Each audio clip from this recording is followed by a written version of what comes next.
اعوذ باللہ من الشیطان الرجیم بسم اللہ الرحمن الرحیم ام تريدون ان تسألوا رسولكم كما سئل موسى من قبل ومن يتبدل الكفر بالإيمان فقد ضل سواء السبيل ود كثير من أهل الكتاب لو يردونكم من بعد إيمانكم كفارا حسدا من عند أنفسهم من بعد ما تبين لهم الحق فاعفوا واصفحوا حتى يأتي الله بأمره إن الله على كل شيء قدير وأقيموا الصلاة وآتوا الزكاة وما تقدموا لأنفسكم من خير تجدوه عند الله إن الله بما تعملون بصير صدق اللہ العظیم۔ شروع اللہ کے نام سے جو بے حد مہربان نہایت رحم کرنے والا ہے۔ کیا تم لوگ چاہتے ہو کہ اپنے رسول سے سوالات کرو جیسا کہ اس سے پہلے موسیٰ علیہ السلام سے سوالات کیے گئے؟ اور جو شخص کفر کو لے لیوے ایمان کے بدلے تو وہ راہ راست سے بھٹک گیا۔ اہل کتاب میں سے اکثر لوگ یہ چاہتے ہیں کہ وہ تمہیں تمہارے ایمان لانے کے بعد کفر کی حالت میں دوبارہ واپس لوٹا دیں۔ یہ ان کے دلی حسد کی وجہ سے ہے، بعد اس کے کہ ان کے لیے حق واضح ہو چکا ہے۔ سو معاف کر دو اور درگزر کرو یہاں تک کہ اللہ اپنا فیصلہ اور اپنا حکم لے آوے۔ بے شک اللہ ہر چیز پر قادر ہے۔ اور نماز قائم کرو اور زکوٰۃ ادا کرو، اور جو بھلائی بھی تم اپنے لیے آگے بھیجو گے اسے اللہ کے پاس پاؤ گے۔ بے شک اللہ تمہارے اعمال سے باخبر ہے۔ یہ سورۃ البقرہ کی آیت نمبر 108، 109 اور 110 ہے۔ آیت نمبر 108 کے اندر اللہ رب العزت ایمان والوں کو اس بات سے منع فرما رہے ہیں کہ کسی واقعہ کے ہونے سے پہلے رسول اللہ صلی اللہ علیہ وسلم سے فضول سوال کرو۔ اور یہ کثرت سوال کی عادت بہت بری ہے۔ چنانچہ ایک جگہ قرآن کریم میں اللہ نے ارشاد فرمایا سورۃ المائدہ کے اندر آیت نمبر 101، یا ایہا الذین آمنوا لا تسألوا عن اشیاء ان تبد لکم تسؤکم۔ اے ایمان والو، بہت سی چیزوں کے متعلق سوال مت کیا کرو کہ اگر ان کو تمہارے سامنے ظاہر کر دیا جائے تو تمہیں مشقت ہو اور تمہارے لیے تکلیف کا باعث ہو جائے۔ چنانچہ آپ صلی اللہ علیہ وسلم سے ایک صحیح حدیث ہے جس کے اندر اللہ کے نبی صلی اللہ علیہ وسلم نے فرمایا کہ مسلمانوں میں سے بڑا مجرم وہ ہے جو اس چیز کے بارے میں سوال کرے جو پہلے حرام نہیں تھی اور پھر اس کے سوال کرنے کی وجہ سے وہ چیز حرام کر دی جائے۔ چنانچہ ایک مرتبہ حضور صلی اللہ علیہ وسلم سے ایک صاحب نے سوال کیا کہ اگر کوئی شخص اپنی بیوی کو کسی غیر مرد کے ساتھ پاوے تو کیا کرے؟ دوسروں کو بتا بھی نہیں سکتا، دوسروں کو بتائے تو اس کے اندر تذلیل ہوتی ہے اور اپنی بیوی کے ساتھ اگر بیوی سے بات کرتا ہے تو بے غیرتی کی بات ہے، خاموشی اگر اختیار کر لیتا ہے تو بے غیرتی کی بات ہے، اب کیا کرے؟ تو رسول اللہ صلی اللہ علیہ وسلم کو یہ سوال بہت برا معلوم ہوا، اور پھر ایسا ہوا کہ انہی شخص کے ساتھ یہ واقعہ پیش آ گیا کہ انہوں نے اپنی بیوی کو غیر مرد کے ساتھ پایا جیسا انہوں نے سوال کیا تھا، اور پھر لعان کا حکم قرآن میں اللہ نے نازل فرمایا۔ کسی مقام پر لعان کی بات آئے گی تو انشاءاللہ لعان کی تفصیلات آپ کے سامنے عرض کر دی جائیں گی۔ اسی طریقے سے صحیح اور مسلم اور صحیح بخاری کی ایک روایت ہے کہ نبی کریم صلی اللہ علیہ وسلم فضول بکواس، مال کو ضائع کرنے اور زیادہ پوچھ گچھ کرنے سے منع فرمایا کرتے تھے۔ صحیح مسلم شریف کے اندر ایک روایت ہے کہ میں جب تک کچھ نہ کہوں اپنی طرف سے کوئی سوال مت کرو، تم بھی مت پوچھا کرو، تم سے پہلے جو لوگ گزرے ہیں ان کو اسی خصلت بد نے ہلاک و برباد کر دیا کہ وہ اپنے انبیاء سے فضول سوالات کیا کرتے تھے۔ اس لیے جب تک میں اپنی طرف سے کچھ نہ کہوں اس وقت تک کوئی سوال نہ کیا کرو۔ اور فرمایا کہ جب میں کوئی حکم دوں تو اپنی طاقت کے مطابق اسے بجا لاؤں، اور جب کسی کام سے منع کروں تو اپنی طاقت کے بقدر اس سے رکنے کی کوشش کروں اور رک جایا کرو۔ یا آپ نے اس وقت فرمایا کہ جب حج کی آیت نازل ہوئی تھی تو آپ صلی اللہ علیہ وسلم نے صحابہ کو جمع کر کے یہ حکم سنایا کہ بھئی اللہ نے حج فرض کر دیا ہے۔ تو ایک صاحب نے سوال کیا، کیا ہر سال فرض ہے؟ تو آپ صلی اللہ علیہ وسلم نے سکوت اختیار فرمایا، کوئی جواب نہیں دیا۔ پھر دوسری بار انہوں نے پوچھا، کیا ہر سال فرض ہے؟ تو آپ صلی اللہ علیہ وسلم نے پھر سکوت اختیار فرمایا۔ پھر تیسری بار انہوں نے پوچھا، کیا ہر سال فرض ہے؟ تو آپ صلی اللہ علیہ وسلم نے فرمایا کہ ہر سال تو فرض نہیں ہے، لیکن اگر میں ہاں کر دیتا تو ہر سال فرض ہو جاتا، اور امت کے لیے کتنی مشقت کا باعث ہوتا کہ زندگی میں ایک مرتبہ تو کر نہیں پا رہی ہے، ننکے کی شادی ہے تو بڑکے کی شادی ہے تو چھوٹکے کا بیاہ ہے تو وہ والا مکان بنوانا ہے تو وہ زمینیاں لینا ہے تو وہ کام کرنا ہے، یہ سارا کام ہم کر لیں گے لیکن حج نہیں کریں گے اور مر کر چلے جائیں گے۔ اللہ کے نبی کا ارشاد ہے، جو استطاعت کے باوجود حج نہیں کرتا اور مر جاتا ہے، مات یہودیا او نصرانیہ، یہودی ہو کر مرتا ہے یا نصرانی ہو کر مرتا ہے۔ اپنے حالات کا جائزہ لیں۔ اگر حج فرض ہے، سارے کام کو روکتے ہوئے پہلے حج کو جائے اور وہاں جا کر دعا کرے، اللہ حج کی برکت سے سارے کام آسان کر دیں گے، لیکن حج کو ٹالنا نہیں چاہیے، جیسا کہ عام طور پر ہندوستانیوں کی عادت ہے کہ جب بالکل سارے کام سے نمٹ جائیں گے پھر اخیر کام لاسٹ کا کیا ہے؟ اب حج کرنے کا کام ہے۔ آپ جائیں گے تو دیکھیں گے اور دوسرے ممالک کے کپلس آتے ہیں، جوان آتے ہیں، شادی کے بعد انڈونیشیا کے اندر شادی کے بعد پہلا سفر، وہاں کا کسٹم ہے کہ دولہا اپنی دلہن کے ساتھ بیت اللہ کا کرتا ہے۔ ہم لوگ جائیں گے نینی تال اور وہ لوگ جاتے ہیں بیت اللہ۔ جوانی کا جو حج ہوتا ہے، جم کر کے طواف کرتے ہیں، جم کر کے سعی کرتے ہیں، اور بڑھاپے میں ویل چیئر کے محتاج ہیں۔ کوئی انسان ہو کہ ہمیں ویل چیئر سے لے چلے تو طواف کرے، تو یہ بڑھاپے کا جو حج ہوتا ہے یہ جوانی کے حج سے بہت ہی بعد کا مرحلہ ہے، بالکل ایسی صورت میں کہ انسان بالکل مجبور ہو، لیکن اگر اس کے پاس استطاعت ہے تو اسے جوانی کے اندر حج کرنا چاہیے۔ تو اللہ کے نبی صلی اللہ علیہ وسلم نے فرمایا کہ اگر میں نے کہہ دیا ہوتا ہاں تو تمہارے اوپر ہر سال حج فرض کر دیا جاتا، اس لیے منع کیا گیا کہ کثرت سوال سے بچا کرو۔ یہ پچھلے امتیں جو تھیں ان کی عادت تھی، اور اسی خصلت بد نے انہیں ہلاک و برباد کر دیا۔ چنانچہ اس آیت کریمہ کے اندر جو آپ کے سامنے پڑھی گئی ہے، یہودیوں نے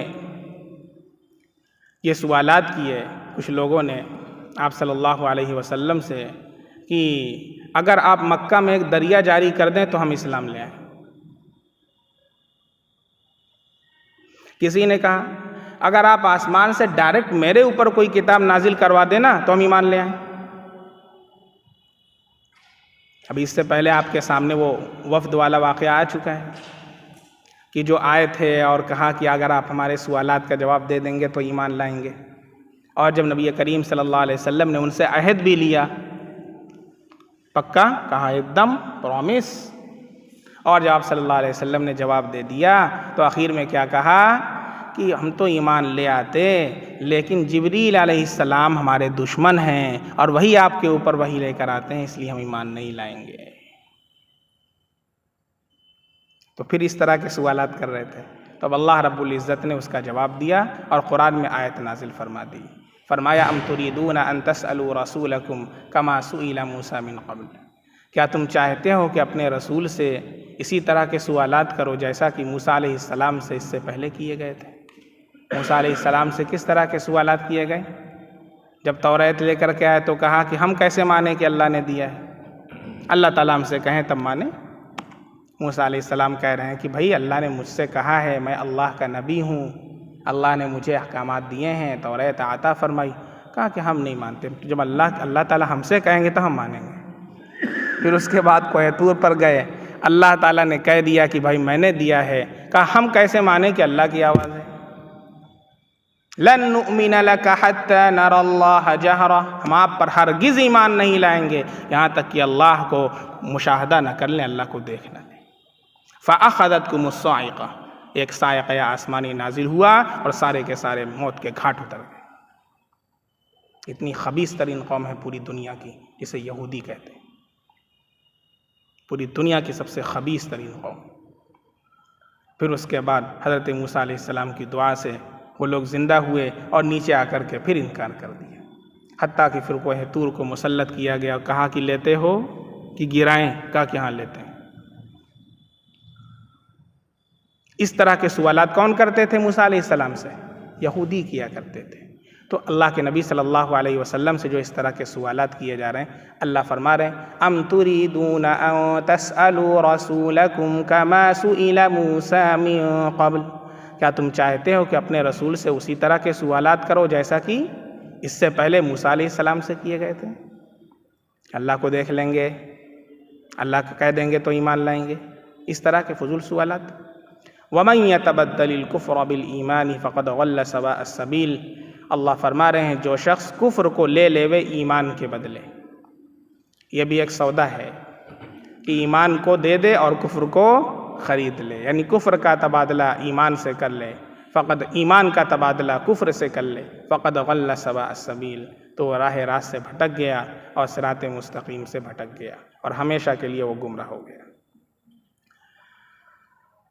آیت نمبر 108 میں وَدَّ كَثِيرٌ مِّنْ أَهْلِ الْكِتَابِ لَوْ يَرُدُّونَكُم مِّن بَعْدِ إِيمَانِكُمْ كُفَّارًا، حضرت ابن عباس رضی اللہ عنہ سے مروی ہے کہ خوی ابن اخطب اور ابو یاسر ابن اخطب یہ دو یہودی تھے، ان دو یہودیوں نے آپ صلی اللہ علیہ وسلم اور سارے مسلمانوں سے حسد کیا اور بہت زیادہ حسد کرنے والے تھے، اور حسد میں یہ چاہتے تھے کہ مسلمانوں کو کفر میں واپس لوٹا دیں، یعنی دوبارہ ان کو کافر بنا دیں۔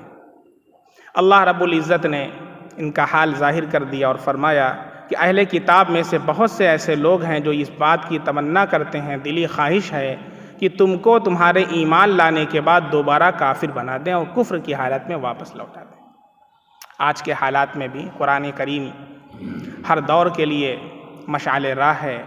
اگر ہم اس آیت کو حال پر بھی ہم چسپاں کرتے ہیں تو آپ کو اندازہ ہوگا کہ بہت سارے ایسے لوگ ہیں جو یہ چاہتے ہیں کہ آپ اسلام کو چھوڑ کر کے کافر بن جائیں، اور دن بدن آپ کے پاس خبریں آتی رہتی ہیں، ہر کسے کوئی بھی شخص اس سے غافل نہیں ہے۔ آپ جانتے ہیں کہ یہ صورتحال آج بہت ہی دھڑلے کے ساتھ چل رہی۔ چنانچہ کل ہمارے پاس ایک خبر آئی ہے، عائشہ نام کی ایک بچی ہے، اس کو نکاح کر کے غیر مسلم بنا دیا گیا، اور اطارتیکا ایسا کچھ اس کا نام رکھا گیا۔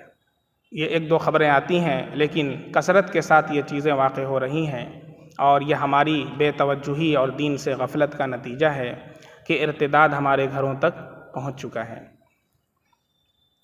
اس سلسلے میں ہمیں فکر کرنے کی ضرورت ہے اور اپنے متعلق، اپنے گھر والوں کے متعلق، اپنے رشتہ داروں کے متعلق اس بات کی فکر کریں کہ کیسے ان بچوں کے اندر اہل ایمان کی وہ یاد تازہ ہو جو صحابہ کرام کے اندر تھی۔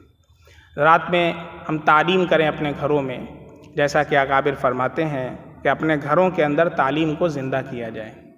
تعلیم جو کریں گے تو ان کے دل کی زمین ہموار ہوگی، ان کے دل کے اندر سے جو موبائل وغیرہ میں دیکھتی ہیں یا کالجز میں جا کر سنتی ہیں، جو ماحول میں رہتی ہیں، تو پھر آگے اسی کی طرف پیش قدمی کرتی ہیں، وہی کرنے کا دل چاہتا ہے۔ تو اس کا ریئیکشن رد عمل کے طور پر جو میڈیسن آپ کو دینا ہے وہ اہل اللہ کے واقعات ہیں، صحابیات کے واقعات ہیں، اور عملی ان کی تربیت کرنا ہے۔ عملی طور پر ان کی تربیت کرنا ہے کہ اپنے بچے ہیں تو اپنے بچوں کو ہم یہ ایسا سسٹم بنائیں کہ بچے اگر پابندی کے ساتھ 40 دن تکبیر اولیٰ کا اہتمام کرتے ہیں تو ہم انہیں انعام کے اندر سائیکل دیں گے۔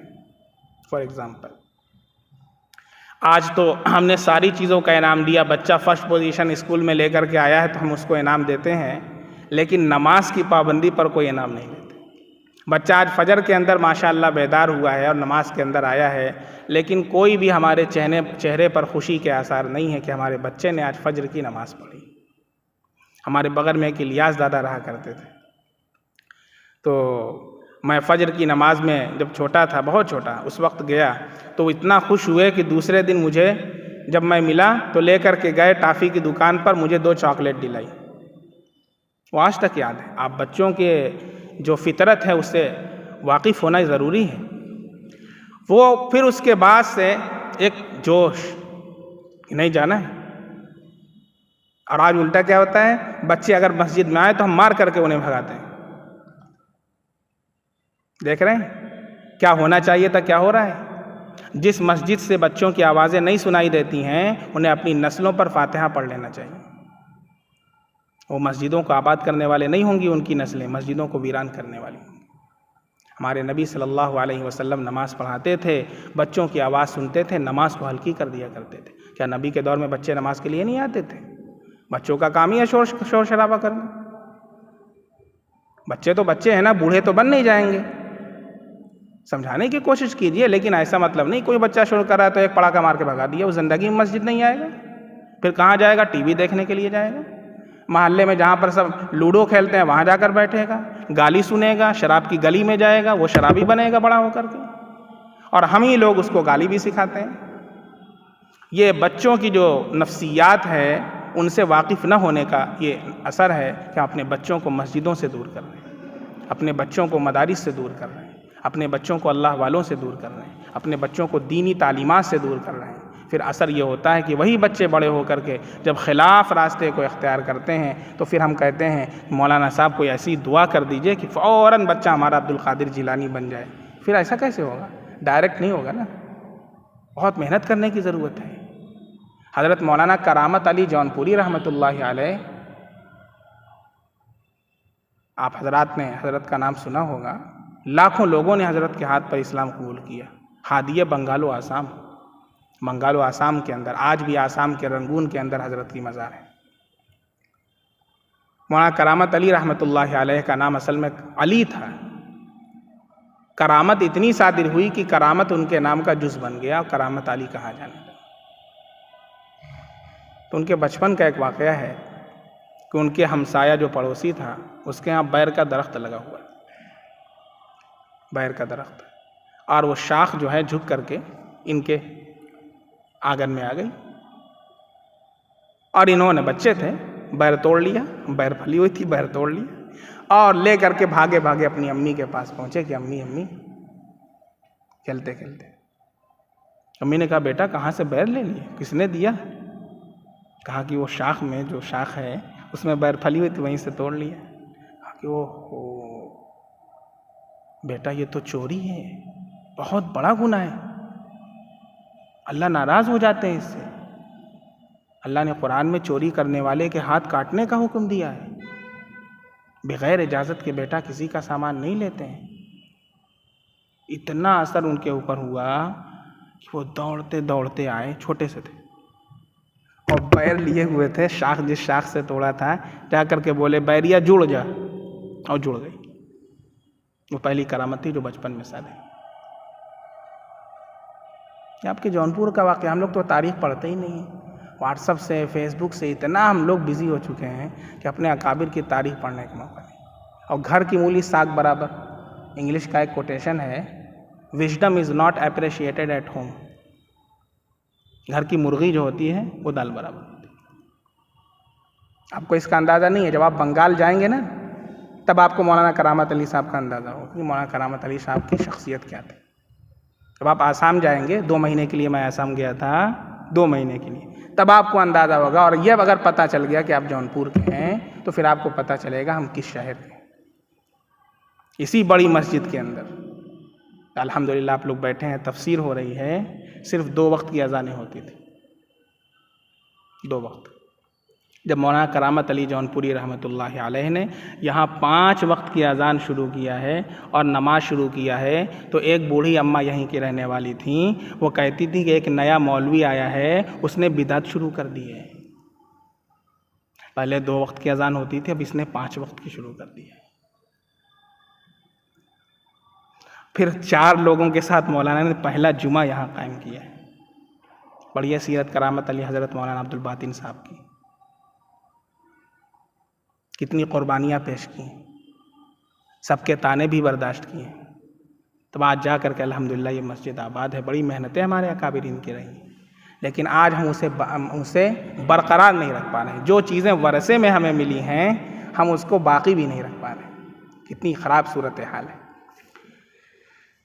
تو اللہ رب العزت فرماتے ہیں کہ یہ جو یہودی ہیں اور اہل کتاب ہیں, ان میں سے اکثر یہ چاہتے ہیں کہ آپ کو ایمان کی حالت کے بعد کفر کے اندر واپس لوٹا دیں, اپنے دلی حسد کی وجہ سے, بعد اس کے کہ ان کے لیے حق واضح ہو چکا ہے. یعنی معلوم ہے کہ نبی کریم صلی اللہ علیہ وسلم وہ آخری نبی ہیں اور یہ کتاب آخری کتاب ہے جس کی بشارت توریت اور انجیل کے اندر دی گئی ہے, لیکن پھر بھی ایمان نہیں لاتے ہیں.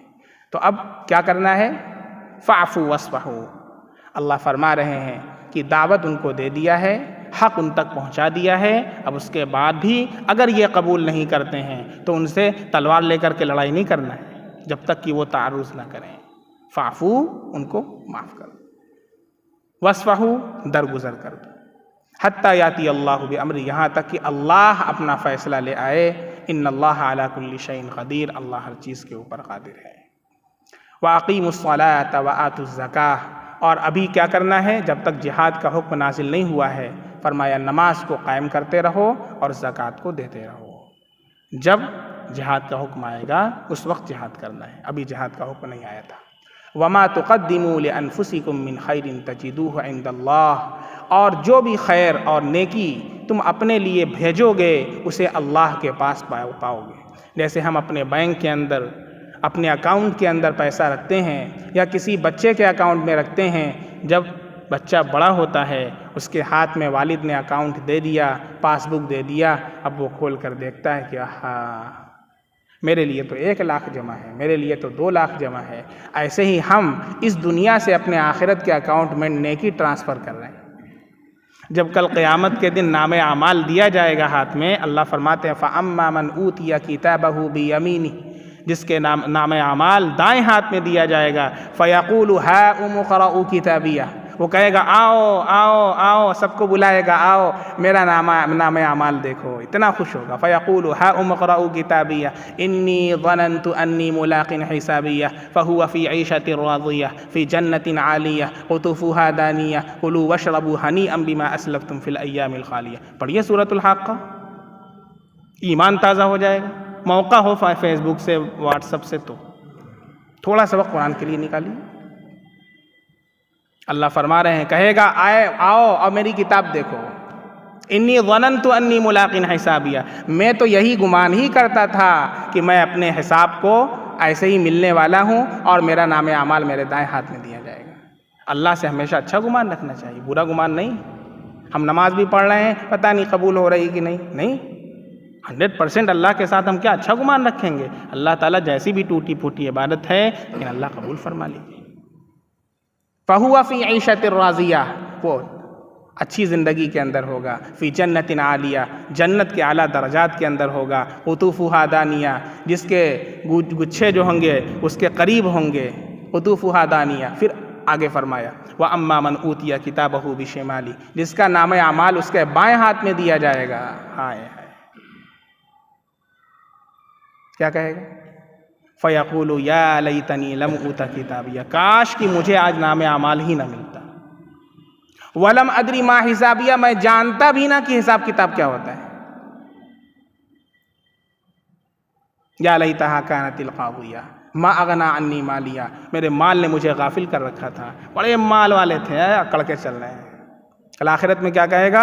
کاش کہ مجھے مال ہی نہ ملتا. ہلک عنی سلطانیہ, میری سلطنت نے مجھے ہلاک و برباد کر دیا. پھر اللہ کی طرف سے حکم ہوگا خذوہ فغلوہ, پکڑو اس کو, غلو, زنجیر میں جکڑ دو. ثم فی سلسلۃ ذراعها 70 ذراعا فاسلکوہ, ایسی زنجیر کے اندر کہ جس کی ایک ایک کڑیں جو ہوں گی وہ 70 ذراع کی ہوں. اللہ ہماری حفاظت فرمائے. اللہ فرما رہے ان اللہ بما تعملون بصیر, اللہ تمہارے اعمال سے پورا پورا باخبر ہے, اور جو کچھ تم کر رہے ہو نیک یا بد اللہ رب العزت اسے دیکھ رہا ہے, اور فرشتے اسے لکھ رہے ہیں, اور کل قیامت کے دن اس کا تمہیں اللہ کے سامنے حساب دینا ہے. اس لیے ہمیشہ اس بات کا استحضار ہونا چاہیے کہ ہمیں اپنے اعمال کا حساب کل قیامت میں اللہ کے سامنے دینا ہے. اس لیے جو بھی ہم کام کریں اس سے پہلے ایک مرتبہ ضرور سوچ لیں کہ اللہ رب العزت ہمارے سامنے ہیں. سی سی ٹی وی کیمرہ لگا ہوا ہے, اگر سی سی ٹی وی کیمرہ سامنے ہو تو ہم غلط کام نہیں کرتے ہیں. اللہ رب العزت ہر وقت دیکھ رہے ہیں ہم کیسے گناہ کرتے ہیں, ہم کیسے چھپ کر کے ٹی وی دیکھتے ہیں, ہم کیسے چھپ کر کے گانا سنتے ہیں. جب اللہ دیکھ رہا ہے, ہم ہر وقت اللہ کی نگرانی کے اندر ہیں, پھر تعجب ہے اس شخص کے اوپر, پھر کیسے گناہ کر لیتا ہے.